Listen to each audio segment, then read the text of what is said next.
कहते हैं कि इस दुनिया में कुछ रहस्य ऐसे होते हैं जिन्हें छेड़ना इंसान की सबसे बड़ी गलती साबित हो सकती है। कुछ राज ऐसे होते हैं जो सिर्फ अंधेरे में ही पनपते हैं और जिन्हें उजागर करने की कोशिश करने वाला खुद उस अंधेरे का हिस्सा बन जाता है। आज की कहानी एक ऐसे ही रहस्य की है, एक ऐसी जगह की जहां कदम रखते ही इंसान जिंदा तो बाहर आता है, मगर उसकी रूह हमेशा के लिए अंदर कैद हो जाती है। यह कहानी है काली हवेली का रहस्य। एक ऐसी हवेली जिसका नाम सुनते ही आज भी लोगों की रूह कांप उठती है। उत्तर प्रदेश के एक छोटे से गांव के किनारे घने पेड़ों के बीच एक पुरानी और वीरान हवेली खड़ी थी। हवेली के चारों ओर कंटीली झाड़ियां और टूटी दीवारें थीं, जो उसकी सदियों पुरानी उदासी और रहस्य को बयां करती थी। गांव के लोग कहते थे कि रात को हवेली की खिड़कियों में किसी औरत की परछाई दिखती है, एक ऐसी परछाई जो कभी स्थिर नहीं रहती बल्कि धीरे धीरे हिलती डुलती रहती है, मानो किसी को अपनी ओर बुला रही हो। हवेली से अक्सर अजीबोगरीब आवाजें आती थीं, कभी किसी के रोने की तो कभी किसी के फुसफुसाने की।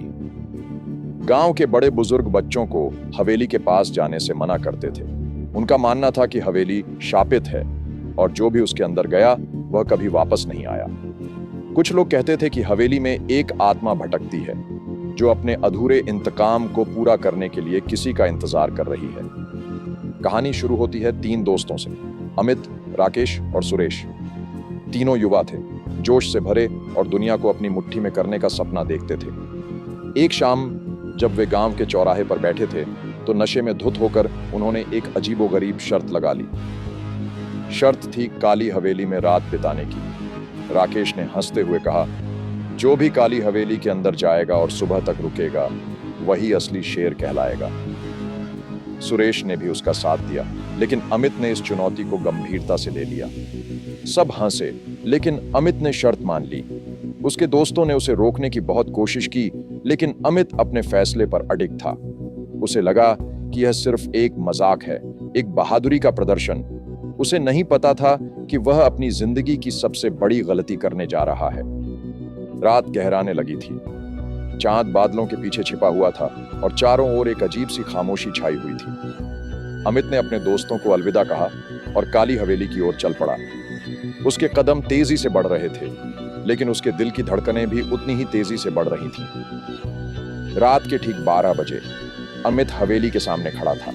हवेली का भारी दरवाजा, जो सालों से बंद पड़ा था, कर कर की एक डरावनी आवाज के साथ खुला। अंदर चारों ओर घना अंधेरा था, इतना घना कि अपनी हथेली भी दिखाई नहीं दे रही थी। बस हवा की सनसनाहट और टप टप गिरती बूंदों की आवाज आ रही थी, जो इस खामोशी को और भी डरावना बना रही थी। अमित ने अपनी जेब से टॉर्च निकाली और उसे जलाया।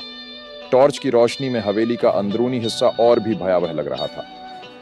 दीवारों पर मकड़ी के जाले थे और धूल की मोटी परत हर चीज पर जमी हुई थी। अमित ने एक गहरी सांस ली और हवेली के अंदर कदम रखा। जैसे ही उसने पहला कदम रखा, टॉर्च की रोशनी अचानक से झिलमिलाने लगी और फिर पूरी तरह से बुझ गई। अमित ने सोचा शायद बैटरी खत्म हो गई है, लेकिन उसे एक अजीब सी बेचैनी महसूस हुई। उसने टॉर्च को हिलाया, लेकिन वह नहीं जली। चारों ओर फिर से घना अंधेरा छा गया और अमित को लगा जैसे कोई अदृश्य शक्ति उसे अपनी ओर खींच रही है। अमित ने सोचा शायद बैटरी खत्म हो गई है, लेकिन तभी उसे हवेली के दूसरे कमरे से किसी के गाने की आवाज आई। आवाज धीमी थी मगर डरावनी, एक ऐसी आवाज जो रूह को कंपा दे। चलिया ओ चलिया। यह आवाज इतनी मोहक और इतनी भयावह थी कि अमित के कदम खुद ब खुद उस कमरे की ओर बढ़ने लगे। वह चाहकर भी खुद को रोक नहीं पा रहा था। हर कदम के साथ आवाज और भी स्पष्ट होती जा रही थी और अमित के दिल की धड़कनें तेज होती जा रही थी। वह उस कमरे के दरवाजे के पास पहुंचा जहां से आवाज आ रही थी।